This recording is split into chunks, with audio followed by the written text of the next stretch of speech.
we're standing in front of a home that beyond these doors, a true fairy tale happened.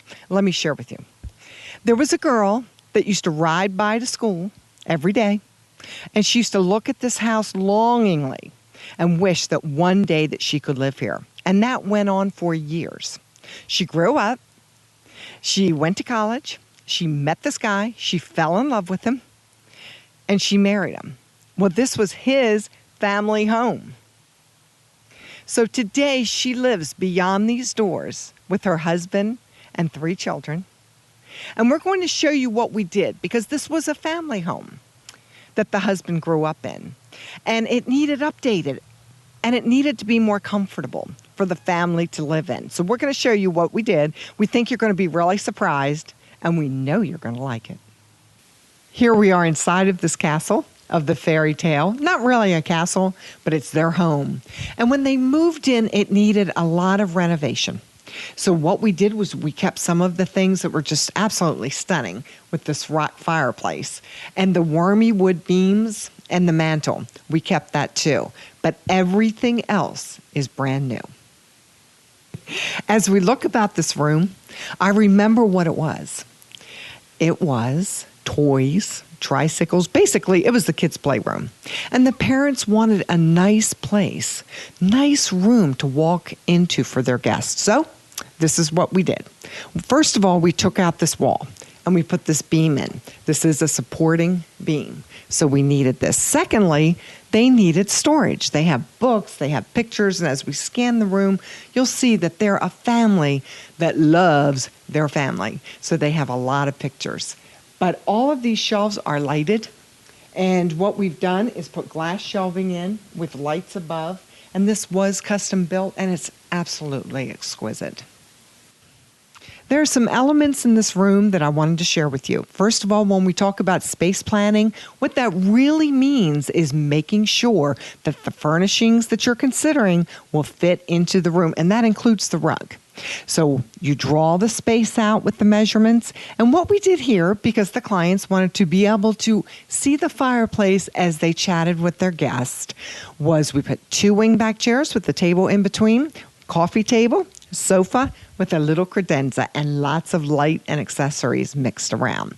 A little sofa table in the back kind of makes it very comfy. As we move into the foyer, they also wanted more light in the foyer. So we replaced the foyer doors that have glass in them, little bit of stained glass. And that worked beautifully too, and added some wall sconces and lighting. Next, what we did was, because the clients wanted to keep the light and airiness going and see the outside, because this property is exquisite, what we did was we just framed the window with a window treatment and put a sconce in between on the walls. So I think the space works well, don't you? In this small powder room, what we decided to do was to make this little room dynamic. So instead of painting it a light color that everybody else does, we thought, let's give it some punch. And we painted it this dark brick red that carries forth into the family room also. We decided to stencil along the top of the wall. Also what we did, new lighting, new mirror. We also treated the oak vanity. Isn't that different? And as you can see from the before shots that we put up, we've really opened up this kitchen. Well, I'll take you around to the cabinets that we took off, but first let's talk about the large dining room table, because they have a large family and they gather here periodically, and there's enough seating for everyone. We also put a very large light fixture over the dining room table. A lot of times people just end up putting them too small. This should encompass the tables and cast light everywhere, as well as when the whole table is closed up, say for an intimate dinner of 4, it's plenty big to shine light on that too, but yet not too big. We also added the window treatments. Again, we're framing the window, but in this, we have a little something different. Because the sun comes in here so intensely in the afternoon, we decide to go ahead and use shades covered and laminated with fabric. And that's what we did, so they can go up behind the treatments should we choose. What we also did was we put a screen in the corner just to kind of fill out the corner a little bit, make something kind of whimsy. Then over here, we made a little settee, little bench that, may I show you, that the cat loves? Anyway, that's his place. But all of these window treatments go together. This is where we had cabinets, if you recall from the before pictures. We took those cabinets out. We opened up the kitchen by doing that, and we added pendant lighting. The only original thing in this kitchen is the butcher block countertop. The husband asked for it, and we kept it for him because it's in great shape. Otherwise, we've replaced all of the cabinetry, brand new countertops, new cabinet jewelry, and then what we did was we tiled the backsplash. And as we pan around this way, we also replaced the sinks, new faucets, and again, the same window treatments. One of the things that the clients brought up to us is that they wanted their children to be able to use the microwave. And at the time when we put this in, they were small. So what we did was we put the microwave down instead of over the stove because we wanted that magnificent hood. And then we put drawers so that that can be pot holders or anything else that they need. But in this way, just the right height for kids. One of the advantages to having a custom-built kitchen is that you can choose your own finishes, just as we've done with the French country finish on the cabinetry, around the sink and the stove. But over here, we built a lot of storage in a different finish.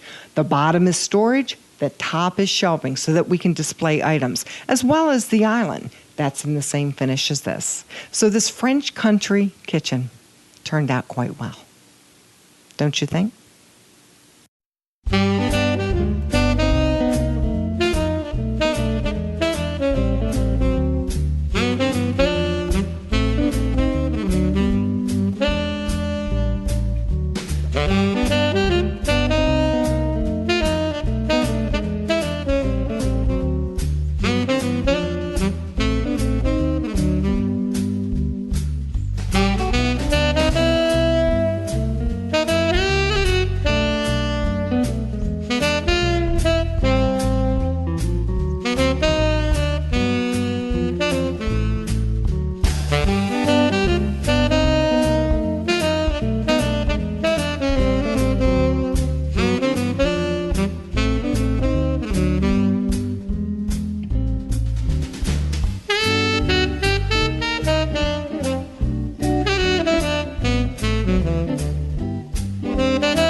Getting ready to go inside this beautiful home that was built in 1825, pre-Civil War. We're going to watch how hard it is to actually strip wallpaper, 2-3 layers from plaster. And we're going to talk about how plaster was made. So let's go inside and we'll meet up with Ned, who's going to show us how it all happens. We're standing in this beautiful home today that was built in 1825. We have plaster walls and it's being refurbished. And it does have some wallpaper perhaps on there since the Civil War. We're going to find out. And I'm introducing you to Ned Marshall. He's the one he's taking off the wallpaper and doing the painting in this magnificent home. And I'd like to ask you a couple of questions. Okay. What is the difference between removing wallpaper on plaster walls as opposed to drywall walls? Well, with plaster walls, it's a solid plaster. And it's a little bit more forgiving. You can scratch it up a little bit, it's easier to patch. With drywall, has a paper coating on the outside which you don't want to tear because it compromises the surface. Please tell us about what they used for plaster back then.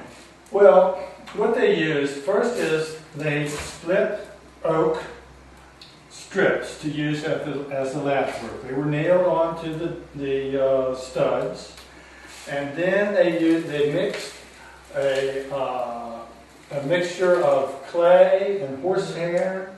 You can see the hair right there. Oh yeah. Some of the hair to bind it together. You can see how it hangs down there by the hair. Uh-huh. And they mix that. That's the brown coat. That went on first. That went on very thickly. And that's held on to the lath work. They smooth that out. And then the second coat is a plaster coat, which is this white coat here. And that is can then be used to paint it or to wallpaper. How long did it take for a wall like this to dry? It would take us several days for this brown coat to dry, and the white coat would be a day probably. Okay. And you really can see the horse hair in here. This is interesting. Yeah, it's holding it all, that's what's holding all this together. Oh my gosh, there's more. Yeah. Amazing. Amazing.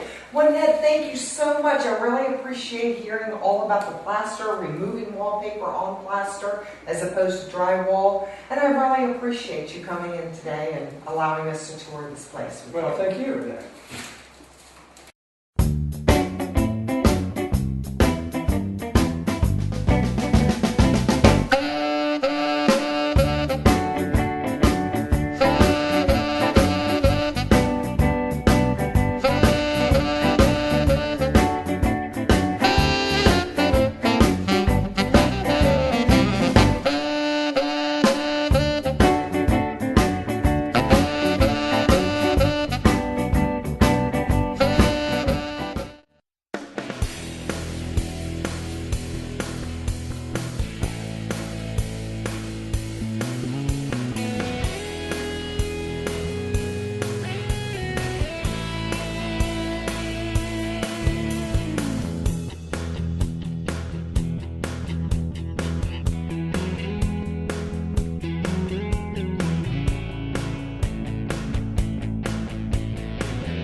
Today, we're standing in this fabulous paint store. We're going to be speaking with Jeff. Hey, Jeff. How are you? I'm great. Thank you. I am so happy to be here because you have got some new products. You know, this is not paint like our granddaddy's day. These are new things going on. So I'd like for you to tell us about them. Absolutely. There's all kinds of great new things. The older paints now, you're able to get in all the different sheens, the flat, the matte, washable flat, eggshell, satin, and semi-gloss as always. But the newer thing with the older paints is that the deeper colors don't cost as much as they used to. They now price the darker colors and the deeper bases the same as the lighter colors. So it gives people more of a chance to experiment and try new things. Then there are the newer, lower VOC paints like the Natura. And has virtually no odor to it. It has 0 VOCs. The VOCs being the volatile organic compounds that cause paint to have its smell that people don't like so much. The newer ones are great for people who have health problems, for older people, for children or pregnant women, as well as in any kind of medical office or hospital setting. And then there's the real high premium coatings they've got out now that will cover any color in 2 coats, guaranteed. No matter what the color, even the brightest reds and yellows, you're able to cover now easily in 2 coats without primer. Now, let me ask you a question. Yeah. When you paint a red wall and you want to paint a red wall, let's say it's white, tell me what color primer you would use. You could use either a red primer or a primer that's been tinted towards the color red you're doing, or you could use a gray primer, which will cover the wall well and allow the red to cover over top of it more easily than with the white. And I noticed here that you had kitchen and bathroom specifically paint for that. Absolutely. They've got new lines of bath and spa or kitchen and bath that can be used in either room. They're satin finishes that give you a mildew resistant coating, and they're great for use in those areas. What can you tell us about this gorgeous display of metallic paints? There are a lot of really wonderful various colors available, multiple shades of gold, silver, bronze, and coppers. They're great as an accent for furniture, for a picture or mirror frame, for ceilings to highlight them, as well as an accent wall. Comes out really beautiful in the metallic paints. I've used them in some of my design work, and it's gorgeous, especially the copper. Oh, it's exquisite. Anyway, let's talk a little bit about prepping. You know, we have to start somewhere when we begin to do a paint job. So let's talk about what are the first steps that we should really consider to get a quality paint job. Preparation is half the battle. If you do your preparation right, then the paint job is going to come out looking much better and much nicer. The important thing is to make sure you have all the proper tools and to follow the plan to do the preparation right. If it needs to be spackled or compounded, if it needs to be sanded or primed, make sure you do it and do it properly. Follow the instructions on the can and make sure that you cover all your bases. That way, when you go to apply your paint, it's going to go on much smoother, nicer, and give you a much better paint job in the end. And the tools are also very important. Okay. Using the proper tools to do your job is as important as the prep. If you're working exterior or on a rougher surface, and you're rolling, you would use a thicker roller. Whereas if you are on a smoother surface, you would use a much smoother roller, perhaps for a semi-gloss or a different enamel. As far as a brush is concerned, you want to use the best possible brush, unless it's a coating that you don't want to have to clean up after, such as an oil base. Then you can use a cheaper brush. But for top coat, you should always use a good brush.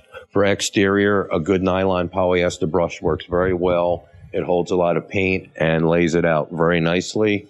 For an oil-based paint, a natural China bristle brush generally works very well for that. It has a little bit softer tip to it, and it will lay the paint out much nicer. When you're working with trim or in corners, there's always an angle brush available in different sizes that will help you get into different areas a lot easier. I like something in this store that I don't know if many people know about, and these are the color pots. You take these, it's a little sample. You think you might like a color? You take it home and put it on the wall. Now, how much area do these little pots cover? They'll cover a small area, about 2 by 2, 2 by 3, where it gives you a good idea of what the color is going to look like. You can look at it at different times of the day to give you a better idea of whether it's too light, too dark, or if it's the right color. And cost? They run around $3.99 per sample. And if we don't have a sample in the color that you need, we do have sample pints that are available for just $1 more in any color. Talk about mistake proof. I like this. Well, Jeff, I want to thank you so much. This has been my extreme pleasure to visit your store today. It's beautiful. And you showing us around, we totally appreciate it. Thank you. Thank you. It was my pleasure. Entertainers Monthly, the entertainment guide for the Eastern Panhandle and surrounding areas. Articles and interviews covering books, art, and music, and the people who create them. Every month there's a new centerfold calendar of events, and it's all free. Find out where you can get your copy or download it on macetv.net. Entertainers Monthly is published by the people who brought you the Gazette. Documents start with people like you who have ideas to share. To bring your ideas to life, choose Sir Speedy. We understand the process of moving from ideas to documents. We have the expertise to enhance your vision and all the technology to make it happen. Whether your documents are electronic or printed, Sir Speedy's global digital network will help you create, manage, and distribute them more efficiently, wherever they need to go. Sir Speedy, we are documents. We're here today in this beautiful little town, Shepherdstown, West Virginia, and I'm with Elaine and Harold. And I'd like to ask them a few questions. So, hello. Hello. All right, first of all, Harold, I'd like to know what your dream room would be. What would it look like if you could design it yourself? What would be in it? I'd ask my wife to design it. Would have no idea. Therefore, Elaine, how would you design his dream room? His dream room, actually he has one at the house right now. Has a great big desk. He's got his books, he's got his great big desk, he's got his chair, and he's as happy as can be. How does she know that that's my dream house? Oh, She must have decorated it and you liked it. Now, what would be your dream room? I have a dream room. I have a dream house. I absolutely love everything I have there. I wouldn't trade it for the world. Now we're standing here with Eve and Joe, and they've agreed to ask some questions. Hello. Hello, how are you doing? Hi. Describe to me what your dream room would look like. What my dream room would look like? What would it have in it? Well, it really just would have to be comfortable. Nice wooden walls, comfortable couch, leather couch, big TV set, and computer access. That's all you need. Okay. So, and that speaks luxury to you. Yes, Joe? Well, luxury or necessity, depending on your point of view. There you go. There you go. Eve, what would be your dream room? What would speak luxury to you? Luxury. Well, I was going to say my dream room is the sunroom we built to add on to the house because it has windows all around. You can open them. The breeze comes through. Has this. You can see the sky through the ceiling. We have lounge chairs there and TV and some shelves for books, and that's about it. That's right. Add one cat and it's perfect. One cat. One cat. You need a cat. That's right. I am standing here today with Amy and David, and they've agreed to allow us to ask some questions. If you could decorate a room that's only your room in any way that you wanted, a man cave, that's right, what would it look like? It would look like my office. It would. It would, actually. He's a scientist. Oh, Yeah. You're a scientist. Okay, so you enjoy that then, Yes, right? yes, I do. Okay, good. What about you, Amy? It would be full of antiques, but it would be mixed with hardwood floors, lots and lots of poster art. I love poster art from different countries. Framed? Okay, framed. Good. Yes, and easy on the colors in an office area. But a table, some space for every single activity that I have. Where I'm a writer, so I'd have a writing space, and I'd have a little craft space and painting space. Great. David, what colors are in your home? Mostly white and black. Well, a lot of red and white and black. Yes, we love black and white photography. Okay. David missed the red. Now, I'd like to... Oh, And blue. too? Blue and yellow. Okay, and blue and yellow. Yes, blue and Okay, yellow. Very good. What color is in your house? What colors is your home? Well, it's a lot of white and black. And we have, the walls are sort of tan or whitish color. Men don't even look at colors, you know that. That's the whole general idea here. Right. Eve? What She'll tell color? you really what Well, colors we do have a lot of black and white. We also have a purple couch and light green rug in the living room, and the rest of the rooms are some browns and some black and white. Oh, God. That's easy. Brown, tan, beige. He's right. Beige house. You have a beige house? It's the whites, it's the golds, it's the creams, all that. All shades of beige. All shades. Oh, all shades of beige. Where did these phrases come from? Okay. It's raining like cats and dogs. Ooh, I used to know that. I'm an English professor. I think I used to know where the idioms came from. I don't know that. I can't remember. Okay. I have no idea. I really don't know. And it really sounds dumb if you want to know the truth of the matter. Can you imagine cats coming out? Dogs coming out? No, I don't think No so. comment. Well, actually, do you know where that phrase came from? Back in England and old Europe, they used to have thatched roofs. And when it rained, it got very slippery, and bugs and mice lived in there, and the cats used to be up there, and they'd fall through the roof. What about, how did the canopy bed come about? I think it had to do with colonial times and keeping warm. Okay. With the raining cats and dogs, remember the thatch roofs? Oh, yes. And the cats used to be up there, and the mice and the bugs, and it would rain, and they would fall through. So when the people slept, they didn't want bugs and cats and mice falling on them, so they made canopy beds. Let me ask you another I question. know all this trivia. I mean, come on. I'm not sure. Let me find another one from you. Okay, well, since you got that one right, tell me about the upper crust. Where did that come from? I think that was because they could take the upper crust of the bread, and they had bread, and so they could take care of the crusts, and a lot of the rich people would cut off the crusts, I think. So they have these, what I think are horrible sandwiches, but I think the idea was that you could take the crust from whatever there was. Okay. Eve, would you agree with that, or? I don't know any better. She hasn't the foggiest. Well, that's pretty good. What happened is that when you had guests into the home, they got the upper crust. And that's where that's saying. So you were very close, Joe. Well, upper crust is everything from the name of a bakery, a favorite bakery, to, we were just discussing this at the Yellow Brick Bank.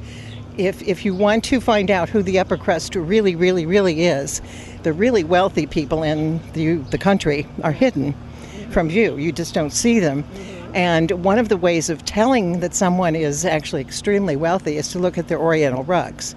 Because if they're worn and frayed, they've had them for years and years, and it's a matter of pride. When we say people are dirt poor, where did that phrase come from? Do you know? I think it was because they had dirt floors. They couldn't afford to put a floor in.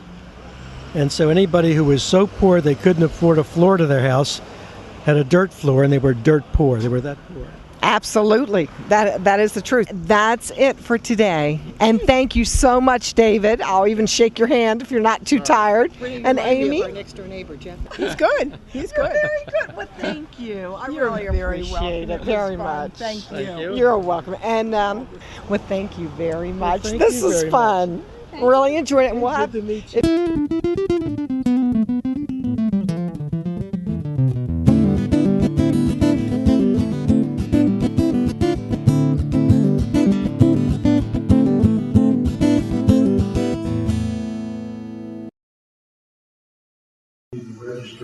I didn't, so I need to talk louder. Hi, honey. Okay. Okay. About like that. Does that sound good? Okay, good. I don't know. Is it too low? Is my voice too low? Should I make it higher? Well, now we're inside the fairy tale. And as you can see, this beautiful... I know. I'm going to talk about this room being a playroom for the kids. This is where their little trikes were and all of their toys.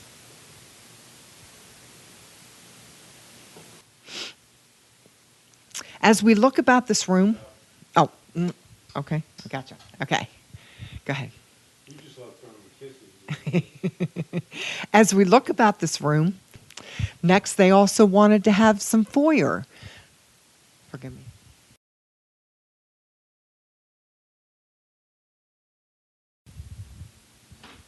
In this big, spacious family, in this big, spacious kitchen and dining room,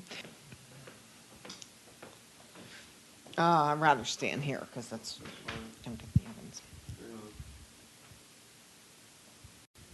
There are a few elements in this room that work really well.